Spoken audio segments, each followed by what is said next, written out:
Hello,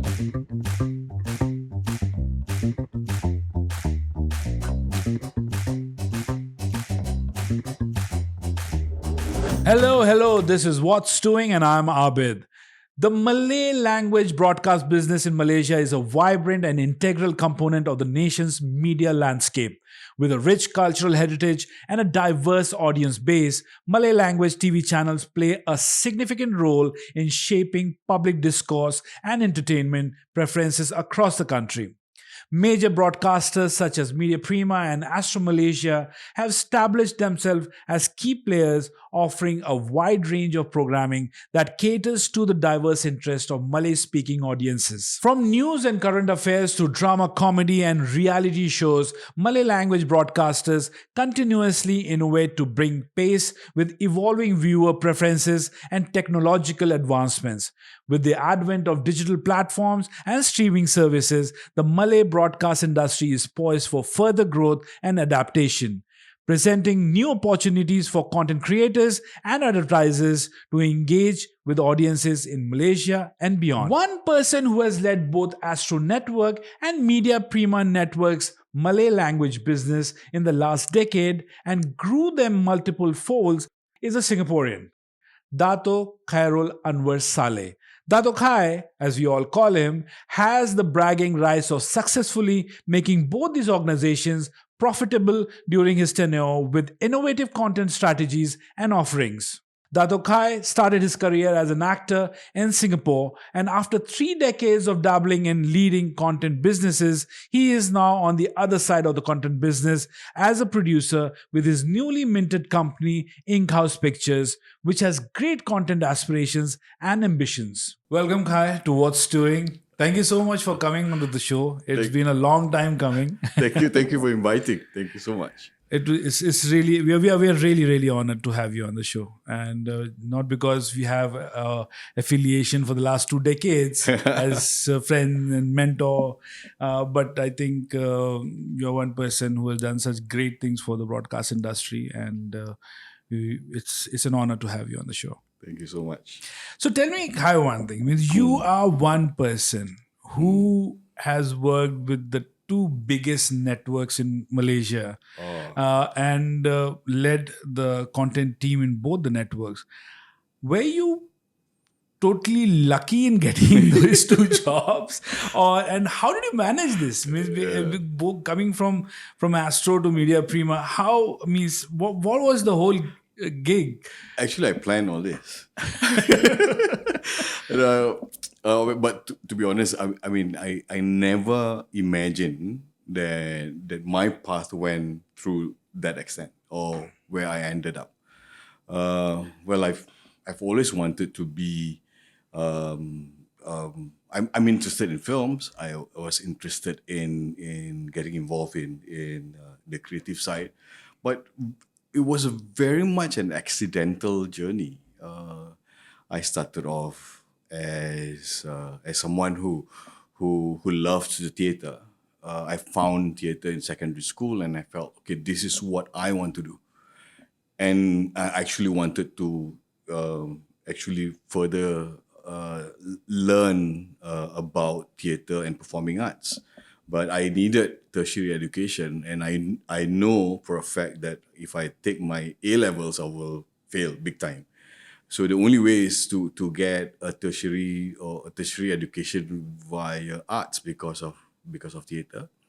And I found fine arts, and I went into fine arts, and I dived into it, and that journey took me another 3 or 4 years, and I got so deep into it. I started practicing as a full-time artist, had a few exhibitions, traveled to Hong Kong, and my works traveled to Europe and Singapore National Art Gallery and Singapore Art Museum, collected some of my paintings. And I was like, okay. Not that bad. Yeah, not that bad, right? And I think it's just one thing led to another. It's more a journey rather than, I want to be a CEO of a TV station. It's just a journey that I took from one point to another point. I'm very much a creative nomad. Wow, the Yeah. creative nomad. But initially in Singapore, right? You started off as an actor, and you dabbled your time on screen, and you did a lot of stuff for MediaCorp. Yes, yes. Tell us something about that. Okay, as a theater actor, because I love acting, I started acting for television as well. And then after I completed my degree, came back from Perth. I came back to Singapore, and I needed to find something more stable. I got married. Okay, that's the start of a different. Responsibility hit you. Yes. So I wanted to work for I wanted to work in an environment where this creative is a creative environment. I'm allowed to exercise what I learn, and I went to MediaCorp, joined MediaCorp as a producer director, and started directing entertainment shows. Yeah, basically it's like a weekend entertainment show like Hiburan Minggu Ini. And in fact, it's called Hiburan Minggu Ini in Singapore. And then I was very, very lucky to be picked and to join a sitcom or comedy unit that was newly formed. And the first project was Under One Roof. Okay. Yeah, so I was very lucky. Yes, luck played a big part in that journey or that path.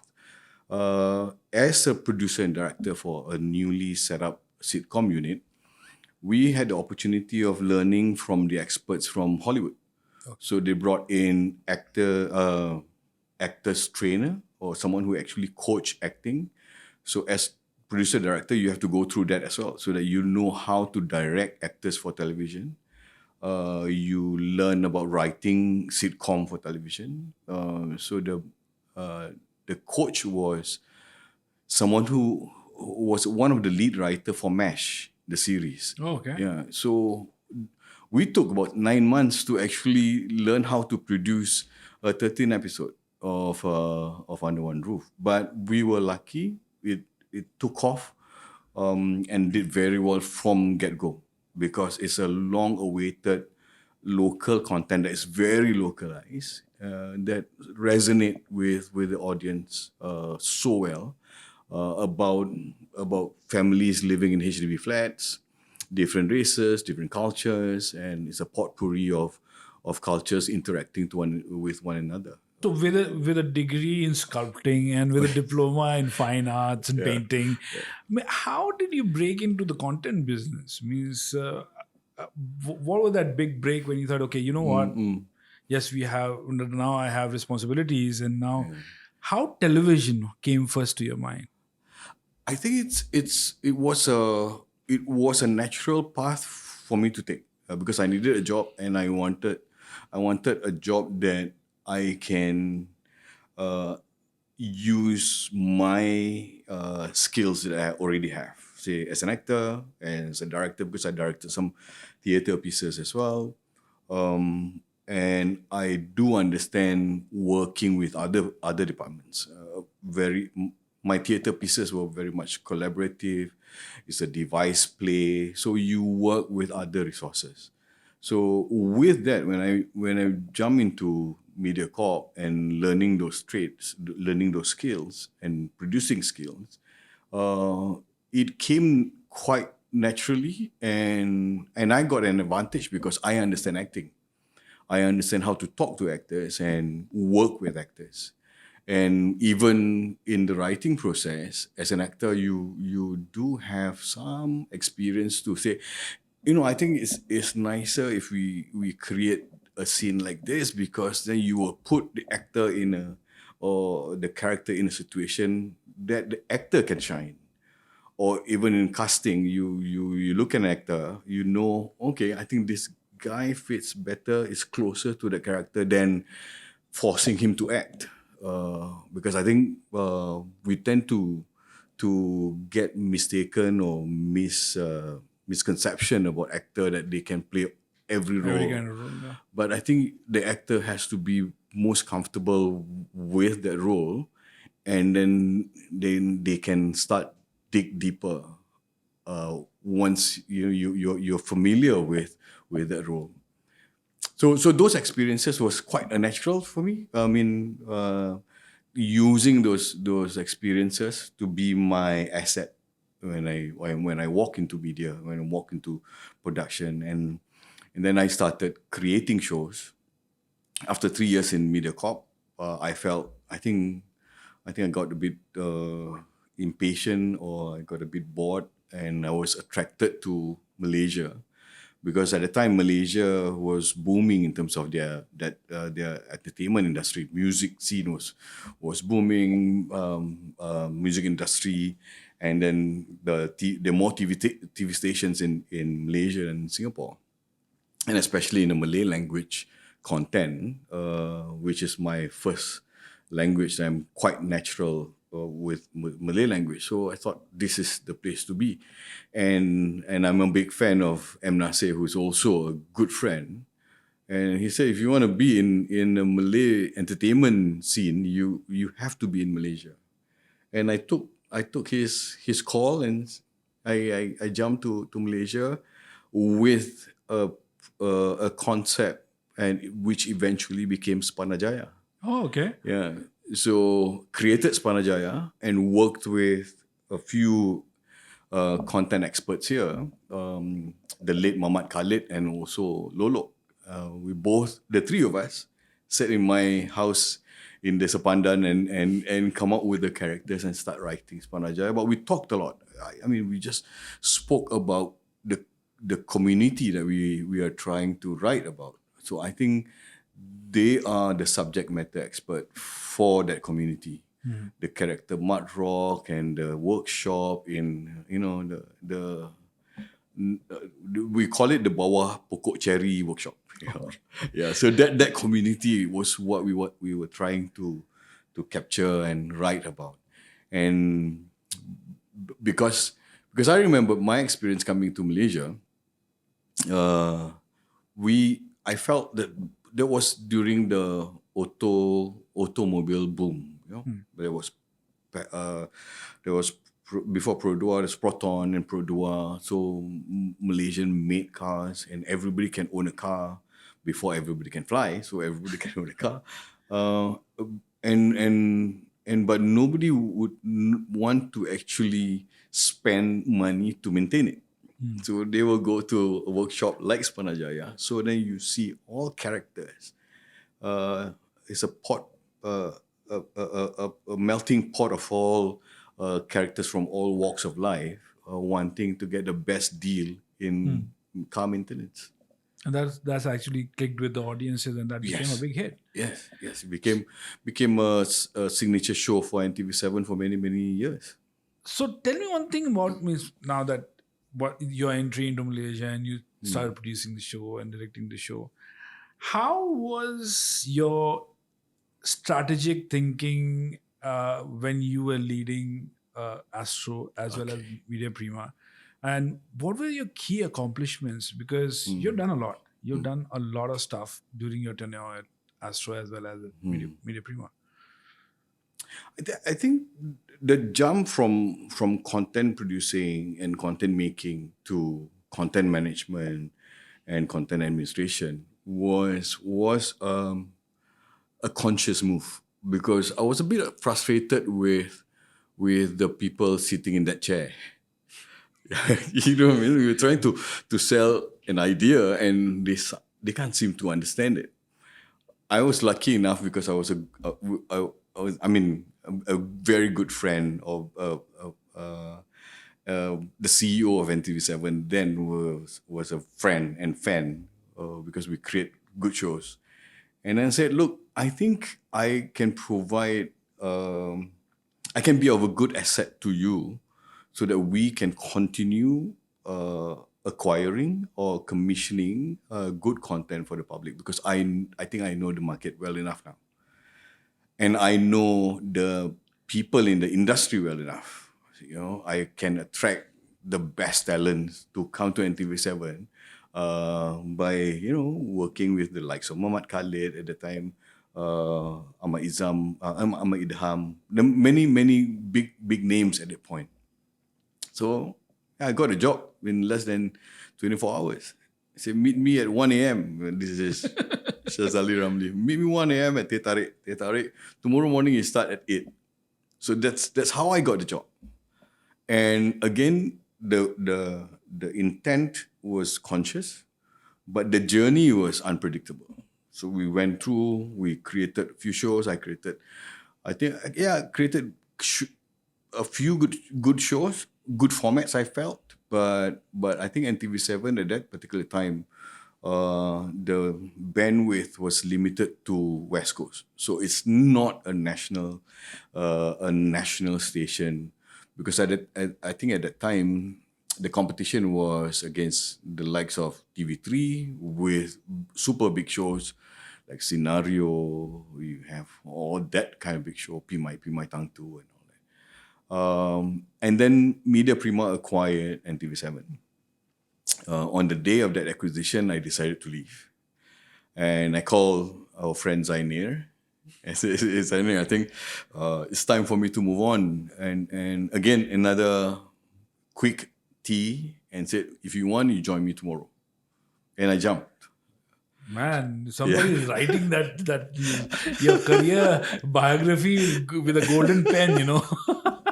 So that was quite exciting because yeah, I have to make that kind of decision then, and I made that decision. I think decision making is not difficult for me. I think with regards to where I want to go, I trust what I hear about the company and gut instinct, and I will take that plunge. Okay, I'll do it. I'll go. So we did. I joined Astro, and then started off as content production, and then eventually grew. And I think my knowledge of the customer was the key factor that enabled me to convince or to pick the right strategy for the business. Astro was expanding at the time. We wanted to go to the green fields and getting more subscriber, increase the Malay subscriber. At the same time, increase ARPU as well. So more new customer, at the same time getting them to spend even more. So that was an exciting journey. How we did that was we actually went on ground.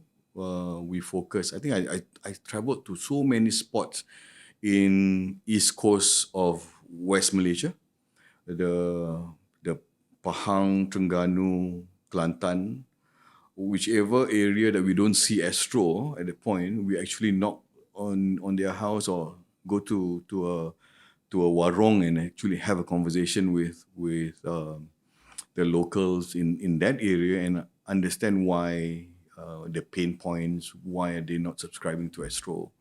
And then we learned that we don't have enough Malay content for them. Sensitivities and sensibilities of people in Malaysia varies from the geography. I mean, KL is not Malaysia. Yeah. And then we also traveled to East Malaysia, and we learned even more about East Malaysia. And we felt, oh my God, there's so many to cover. That was a very good learning for me, understanding and having my ears close to the ground and listening to what they want. Yeah. And I think with that knowledge, with that experience, we started. Okay, let's have more channels. I think I can proudly say, or I'm proud to be part of the formation of the Mustika Pack then, which actually increased the ARPU for Astro, and then through all the other channels. I think we started off with a few channels, but I think with eventually, I think Astro had about eight Malay channels, and during my what's the right word for it? No. than you. And I was involved in creating the likes of or the likes of Raja Lawak, Maharaja Lawak, Gegar Vaganza, and all the other shows and campaigns. I think we worked on a few campaigns Yeah. together.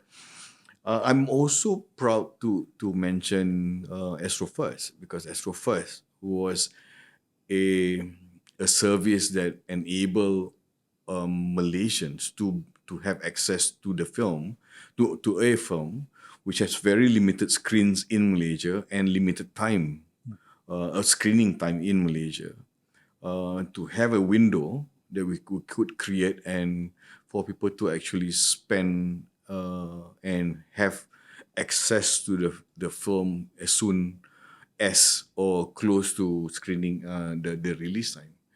And that did very well and did well to the film, to the industry, and for Astro's business. That's a lot of work. That's a Yeah. huge body of work. That leads me to the next question. Mm. When you were appointed at Media Prima, there were a lot of eyebrows which were raised that Okay. Kai, CEO, Media Prima, Mm. how will he manage a network like Media Prima? Mm. Because FTA, and at that point in time, you were like Mm. the blue-eyed boy of Astro. How will how will Kai maneuver Mm. whole of Media Prima network? And not only did you maneuver, you basically did so well that it came out of the red and became black where Mm. finances are concerned. Tell us, how did you do that? What was the secret sauce behind it? Let me share the story behind my move to Media Prima. Right? So it all started with a rumor. Somebody sent me a message congratulating me joining Media Prima. I was like, hey, what's this? Then I called the group CEO of Media Prima. I said, I'm getting rumors of me moving to Media Prima. And then that got us talking. So we had that chat. And I was attracted to what they wanted to do then for Media Prima, because basically the group CEO or the group managing director saying, okay, this is a giant, media giant in Malaysia. We want to we are going through a transformation. It's a transformation journey for this media giant. And then the offer to me was, give me 3 years of your career life and take part on this journey, and post 3 years you decide what you want to do. Uh, then said it's something that you've never done before. You can create shows. You manage finances or ARPU business, subscription business very very well. But this is a different gig altogether. And I thought to myself like, 3 years not bad. I mean, another learning curve for me. So I took the challenge, and Team Media Prima at the time, we were focused on transforming the company. I think it was a company that was designed to take on 3 billion ringgit revenue, which was like 15 years ago. But now the the media landscape has changed, but the company didn't. So they had to downsize the company according to the current environment. And my job was to actually find solutions that will enable us to create new revenue streams outside the TV ADEX.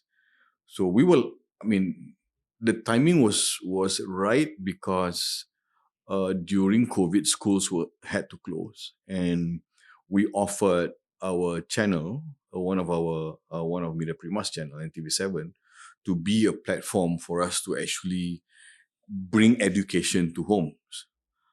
Because we are free to air service, we are able to actually have live, and plus not every household has an internet in Malaysia. So free to air became a very important tool to enable as the best platform to enable us to actually bring schools to homes. Mm.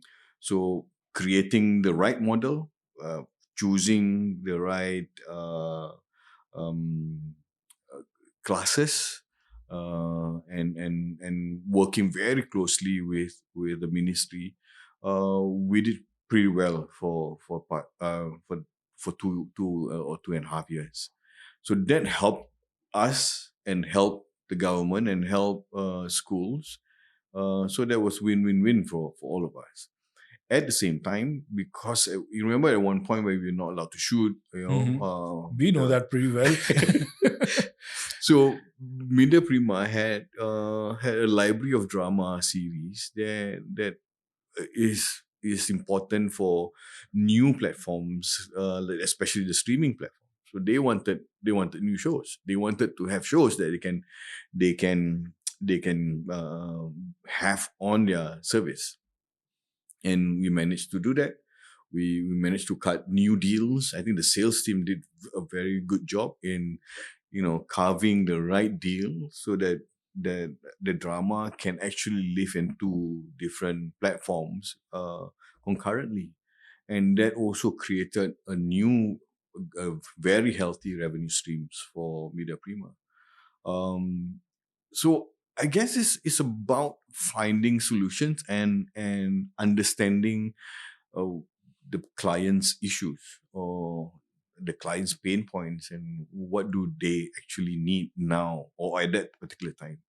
So we wanted to do more stuff. We wanted to do more stuff with other platforms, collaborating with what we have, the expertise that we have, the the design or content design studios, or say for example we are very very good with live shows, especially news, current affairs talk shows, current affairs talk shows. Those are the very strong expertise in Media Prima that we don't find anywhere else. Choosing or having that 20-25 years of experience, the DNA in that particular studio is quite um, amazing. You see how they think, because me coming from entertainment and learning their thought process on community issues, current affairs issues, and news is a different world. uh, I wish I spent more time, but then I wanted to do other things. So coming to the other things. So now you're a proud owner of your own production house, Ink Mm. House Pictures. Mm. How did that happen? Again, I think I have this itch from time to time. When I could see that my journey, I can see, okay, that's the end point. I I will start. Okay, I think I want to do something else. I need to move to something else. The only reason I stayed 15 years in Astro because I jumped from one role to another. But the rest, maximum 3 years. 3 years is probably a good enough, a long enough time for me to figure things out. And I think after that tenure with Media Prima, I wanted to go back into content producing. Um, because during COVID, I started painting, and 3 years down the road, I have a small little gallery with a good body of new artworks, and that could enable me to actually have shows, even enough for a solo show. But it's whether I want to or I'm ready for that or not.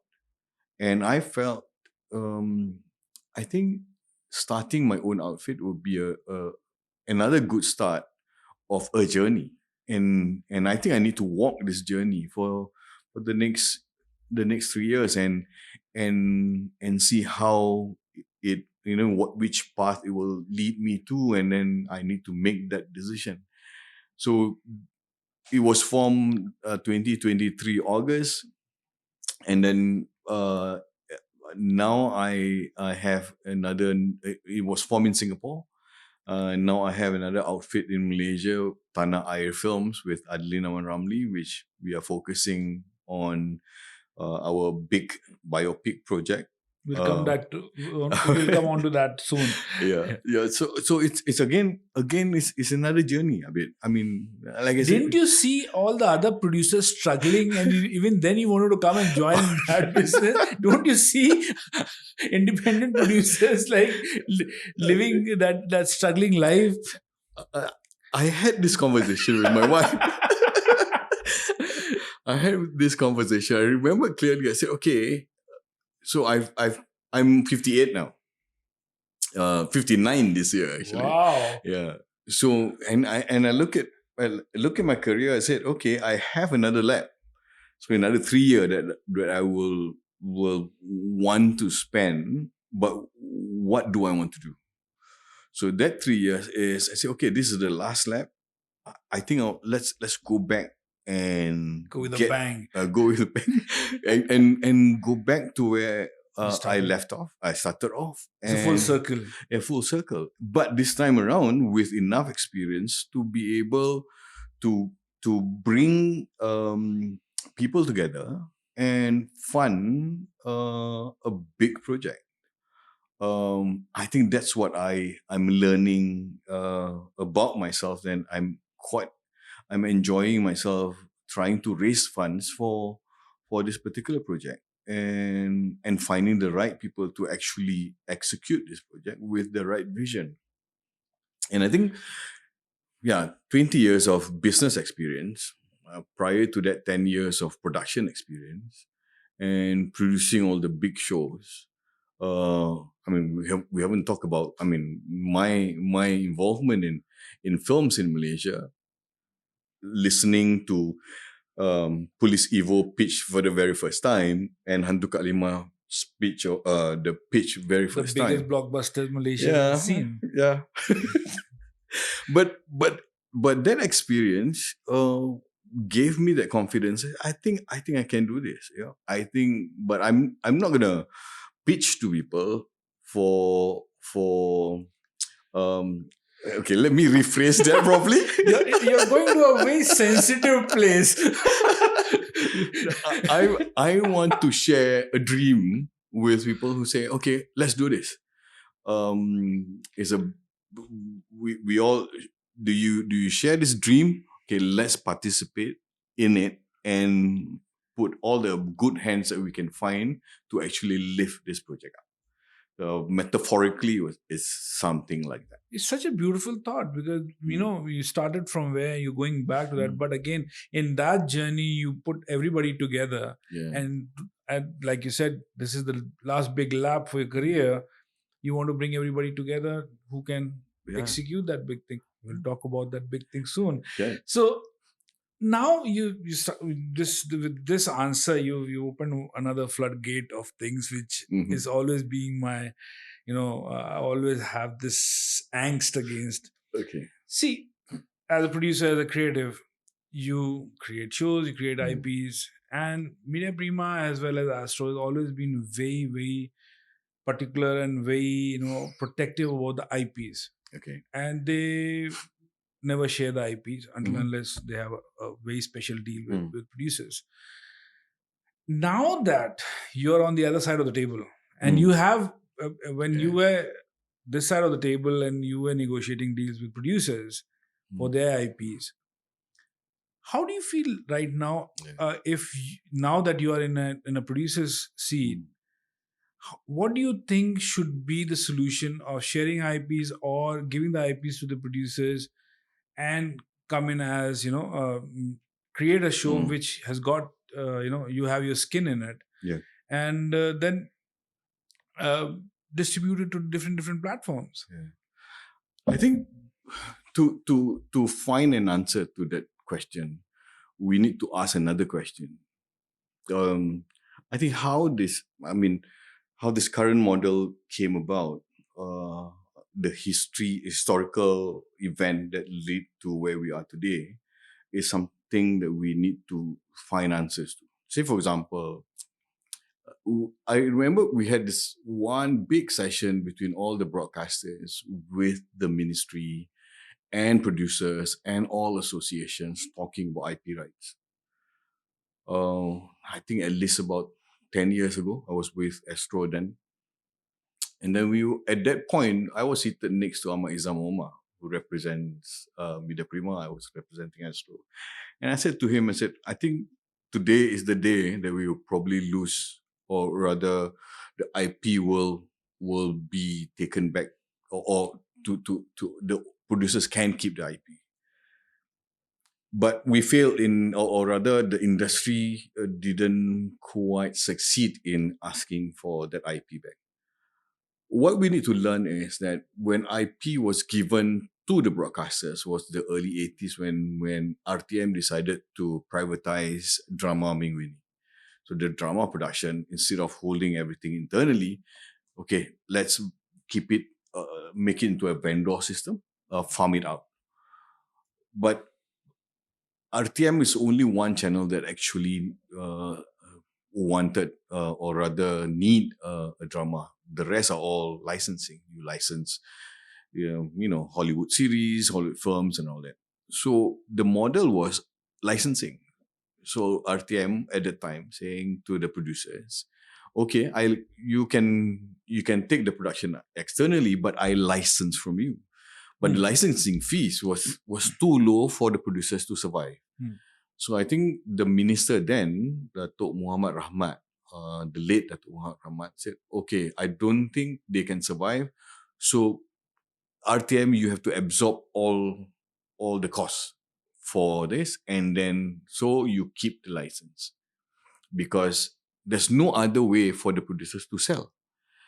But that was early 80s, only one channel, and fast forward 2024, we have how many? We have multi-channels, multi-television channels. We have free-to-air channels and a few free-to-air channels. OTT platforms and all that. So all in all, I think easily Malay language channels, I think at least 15 or even more. Yeah, even. So we didn't review that very first day when drama was privatized or farmed out. And fast forward, no proper review was done to why commissioning and broadcasters holding those rights. When I was with the broadcasters, I always walk back, or rather come back from every meeting telling my bosses, I say, we are still lucky. We are still lucky because one is we are still dominant as a dominant player, but today the table has shifted a little bit. So I think what is required today is for policymakers to relook at the ecosystem, relook at the design, and relook at the funding apparatus, and redesign it based on other success story. Say, for example, let's look at Korea, let's look at Singapore, let's look at Thailand. There's so many references that we can look into, but are we doing that enough? Are we handling our problems based on what is required to make our ecosystem sustainable, or who has the loudest voice? So if you look at in the past, the loudest voices were the associations talking about welfare. But welfare can only be solved if we get this right. We are not getting the fundamentals right. So that's my view. I mean, now I can say it because one, I'm outside. I think we need to talk more. I think platforms like yours, a podcast like this, enables us to actually voice our opinion without being too critical, but important issues that need to be discussed. I think we need to talk a lot more. No, that's one thing. Second thing is, means from where I see that, and I'm very possessive about this whole IP thing, because that really hurts me, because there's no residual after you create a show and you just give it to the broadcaster. You basically have signed up your soul for that show, and you never get a penny after that. That we have been doing that for last one decade, and till we did that cover Yeah. girl for Amazon. Mm. So that was our show that we licensed to Amazon, and Amazon took it exclusively for 2 years Mm. for international streaming. Yeah. But that gave us the power that we are going to make the second season or the third season or fourth Yes. season, and also we keep the IP with us. Yeah. So there are many producers who want to do something, because at times when you create a show and just give it to the broadcaster, they air it one time, two times, three times, and after that it goes into the freezer. Yeah. Nothing Yeah. happens. Producer doesn't have any rights to even take it Mm. back and make it and sell it to other people. Mm. Distribution rights are not given to them. Mm. So they can't even make a little bit money by selling it to Yeah. some other country. Mm. So that's my only grouse, and I think that needs to change. That needs to change at this point of time, when countries like our neighbors in Singapore, Mm. they are Yeah. means we have worked with them, and they have been very producer friendly. I think this is the right time for us also to think from that perspective, that means we need to give that power, that kind of surety to our producers here, to have the IP so that they can exploit it in taking it to different countries, means making different successive seasons to it. And I think there are existing business models available. Like the film business can provide some kind of historical references or infrastructure that can enable a producer to embark this new journey in coming out with ideas, creating and owning with whatever support that's available in with finance or with ministries funding support, not necessarily full funding, but support, and then we can actually cut a nice understanding with the broadcasters. Before, we couldn't license because one licensing deal is not enough to cover a cost. Yes. But now that we mentioned, okay, we have 20 over platforms, I'm sure that today we can actually sit down and discuss that business model over again. I mean, stop about asking for more money, because you won't get more money. Yep. Because the TV index is dropping, subscription numbers dropping. You will not get more money, but let's relook at the ecosystem, relook at the window play. Let's have that discussion. Let's use cinema. I mean, if a Police Evo can be screened on GSC and TGV and MM2 at the same time, why can't a new series be telecast in multiple channels? No, another thing is, when you're talking about IP and stuff, if your IP is, say for example, you're taking the IP, the network is taking the IP. If the show is bad, what good is that IP to you? Yeah. And if it's good, you will give another opportunity to the producer to make another one, another season of it, or the repetitive season of that. But what good is that IP to keep if the show doesn't do well with the audiences? So that is also, I mean, it's a both side of the story is like that. And I think this is high time when we should have that discussion, and from an industry perspective. Sorry, I'm just being very vocal about it. I'm with you now. You're sitting on this side of the table now. Yes. So now the big question. You did a recent announcement, and congratulations for doing that, on doing the biopic of Mr. P. Ramlee. Tell us something about it. Means, what is it? How big is it? Means, I'm thinking Oppenheimer for Malaysia. Okay, that level. Okay. The talk or the discussion on P. Ramlee between me and Adlin started when he produced, or when he directed P. Ramlee the musical.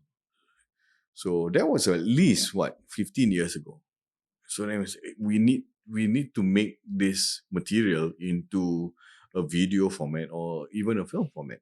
But forget film, because the market at that time, the best gross box office number was about 5 or 8 million, probably Anan Sempit at 6 million. That's probably that time, and there's no way we can recover because the investment for for a film like Piramli cannot be at 2 million ringgit. So we all agree with that. Then we say, okay, maybe time, we need more time. Left it.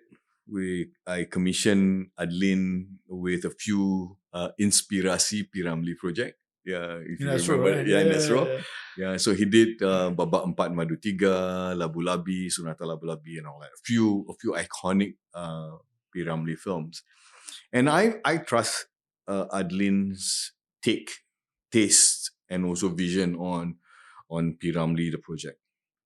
Fast forward, uh, last year I in Media Prima, or 2 years in when I was still with Media Prima, I went to Singapore and started talking. The moment the borders were up, I went to Singapore, met IMDA, said we want to make this Piramli movie, and I'm dead serious because uh, it's ready, because the market is ready. Over the past 5 years, we had 10 films that crossed 30 million ringgit collection. And then, of course, with the Mat Kilau at close to 100 million. So market is healthy, and we have enough good hands to actually execute Piramli. So you mentioned about Oppenheimer as equivalent to this project. I'm thinking that level. I see the task of making Piramli is like Titanic. So it's a ship that is deep underwater, that we all need the best hands available to actually bring it up. And the more we learn about Piramli, his life, through our pool of researchers, and these researchers are almost volunteers, because they love Piramli, they love knowing about, they're basically Piramli lovers, and they love the classic films. So they came to us and throwing stories. Do you know this? Do you know that? And we started learning more and more about Piramli, and we realized, oh, this is not this is not just another movie, right? And then Adlin starts, sharing little thoughts and visions here and there. And I said, oh, this is gonna be a really good movie to make, but we need the best people involved, and I need to bring whatever, I need to raise that money.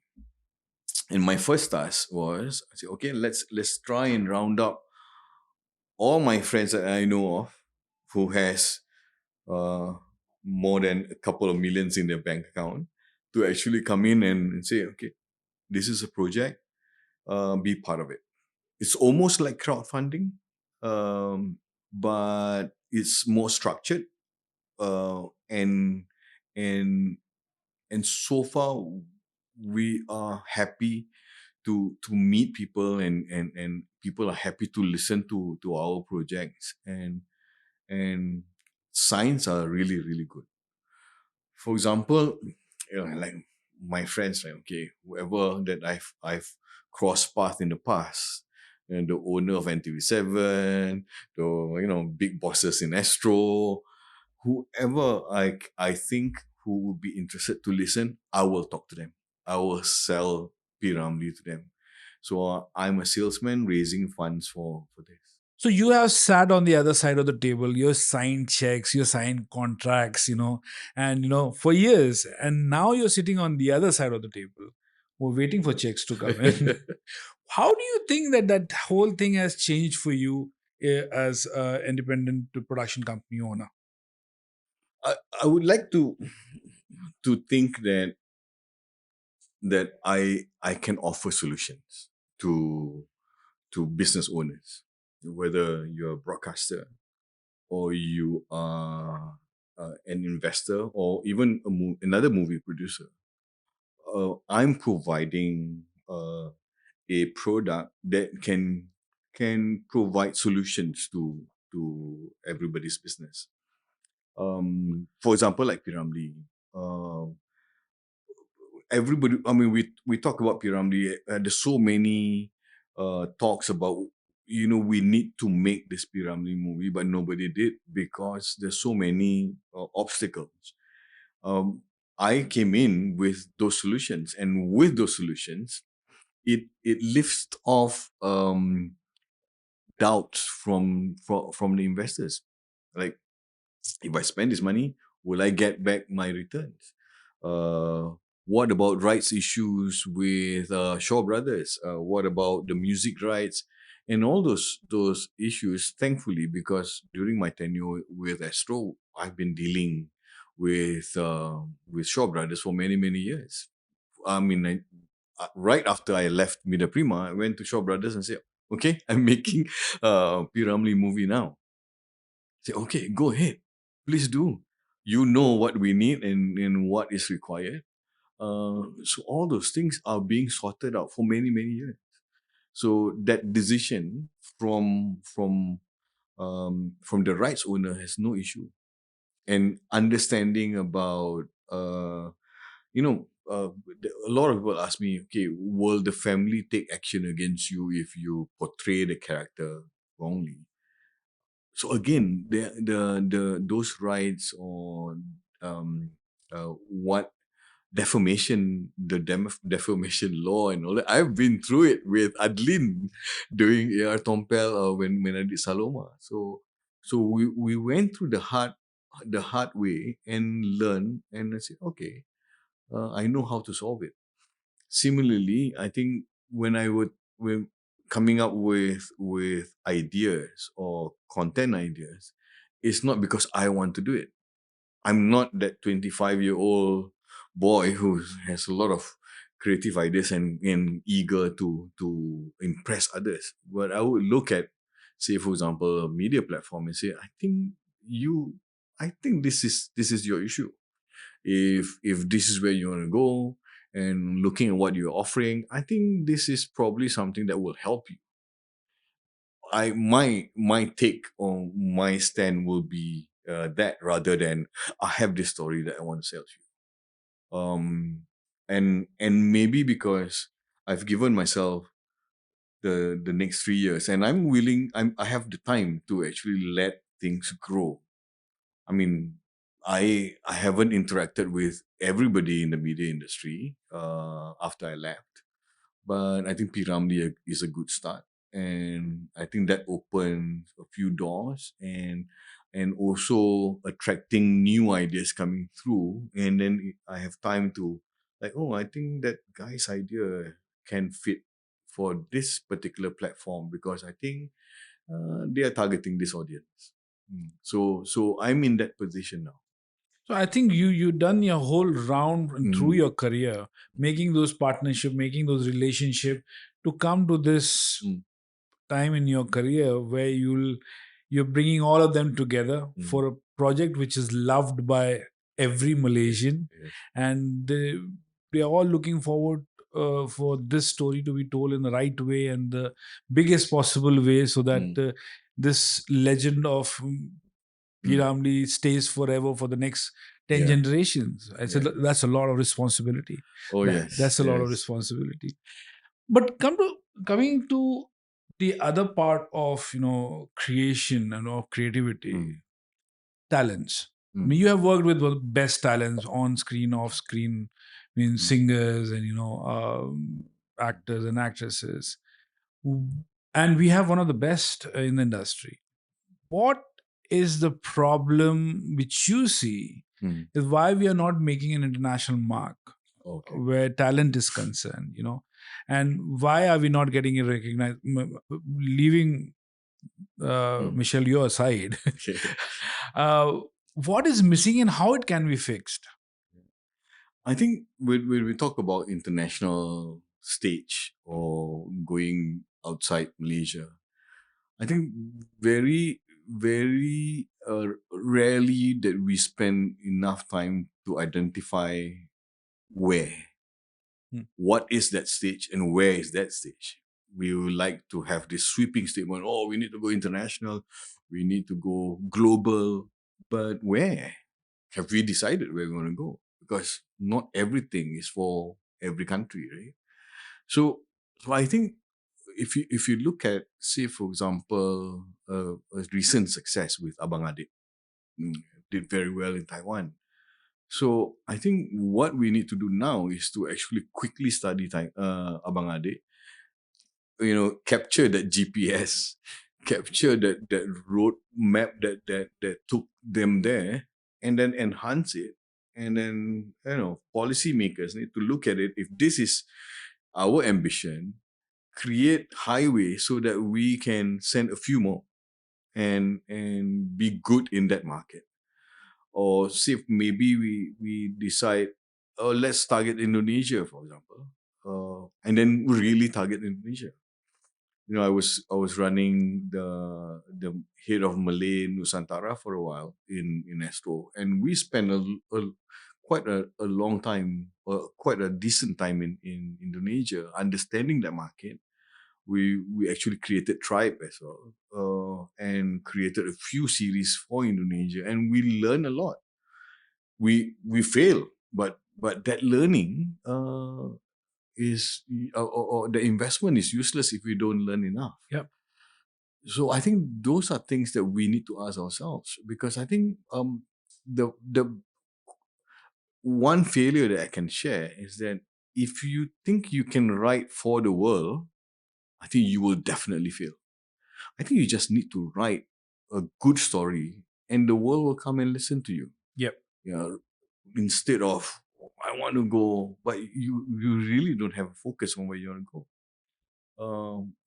That that the way of looking at things need to change. We need to be very specific. We need to be very objective and focus.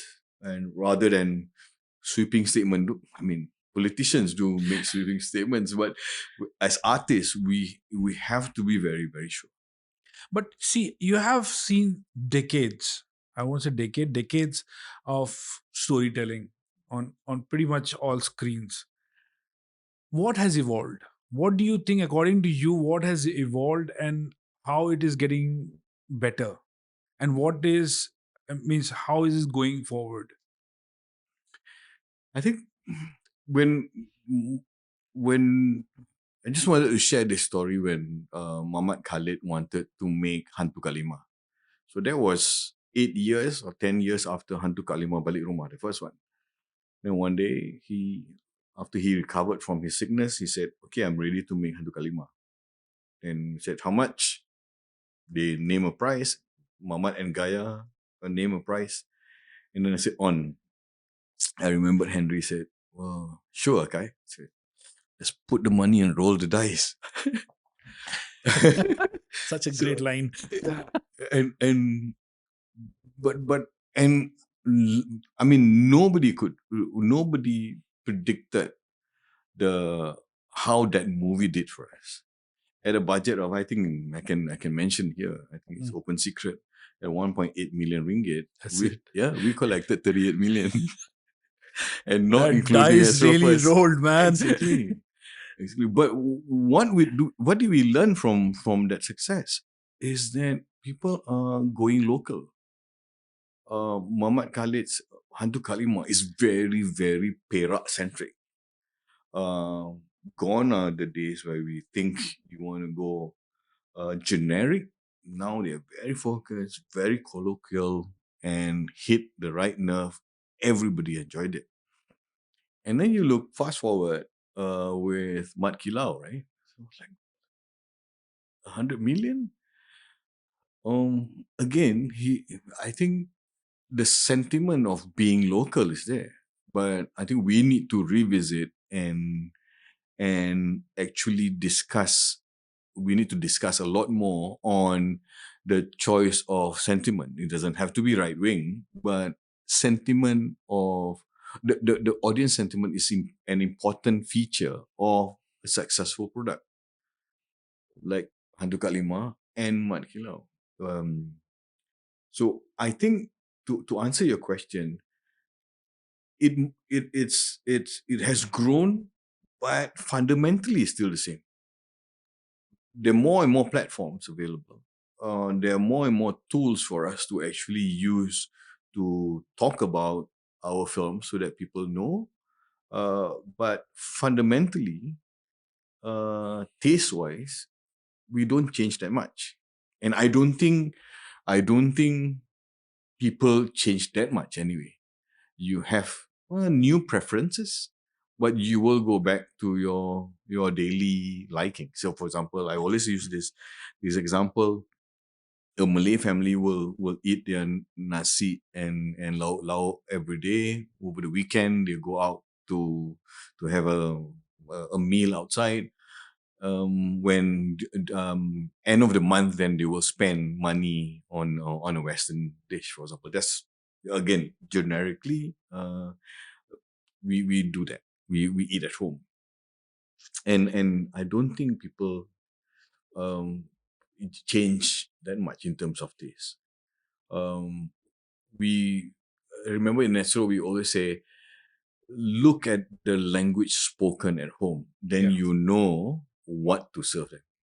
That's a great line, actually, and that's a great reminder also. Yeah. But coming to the current, lot of producers, they are taking big swings. They're taking Yeah. big risks, and the reason behind which I think is the reason behind it, the audiences have become evolved. Mm. Audiences are now looking at a certain quality and certain, they become aware of Mm. how Yeah. storytelling is done. Do you think that is the right direction to go for content producers now that you are in that seat? I would be very, very cautious about challenging certain things, for example. Um I don't think I'm the type that will take uh new or take risks for the sake of taking risks or for the sake of being edgy. Like I mentioned, we did a few things and failed before. I mean, we did a very good product in Dosa, for example, a series with Indonesia. Production was pretty good. We had good cast, but we didn't understand the market that we want to get into well enough.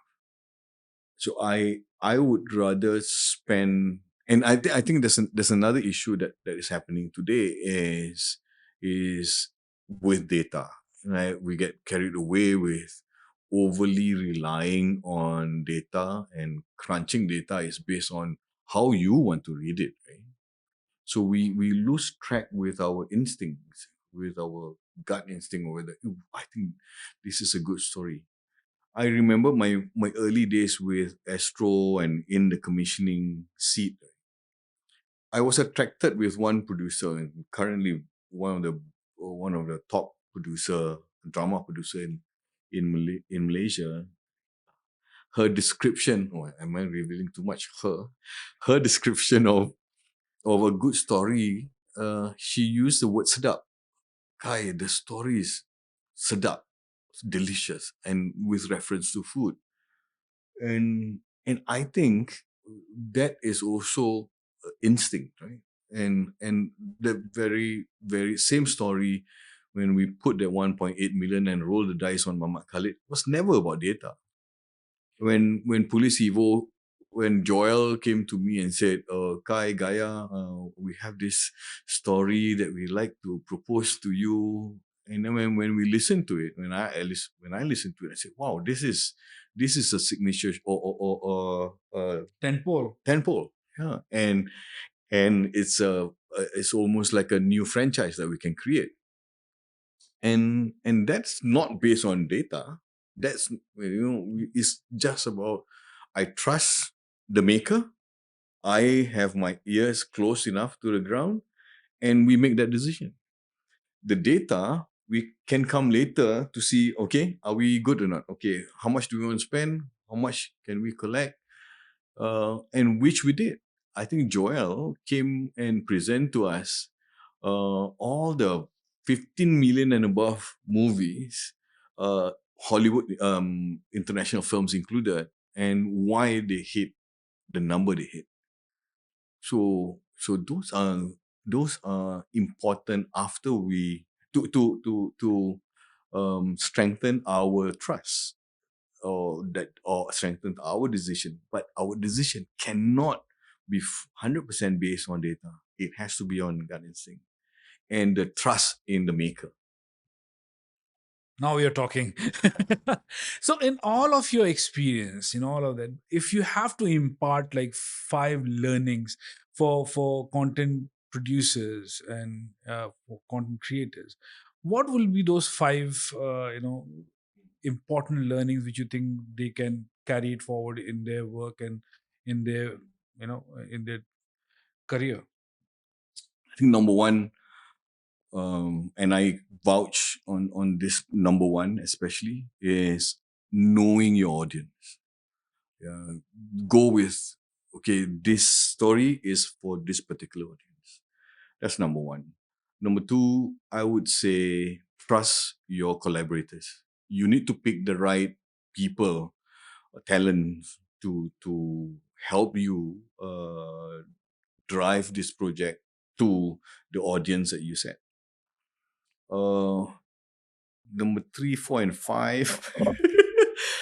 I I I always feel that you need to sharpen your tools. Yeah. I think always keep learning, keep your ears on the ground, um, observing other trends, especially newer trends. And now at this age, or especially in being independent, I'm beginning to trust a lot more on youth.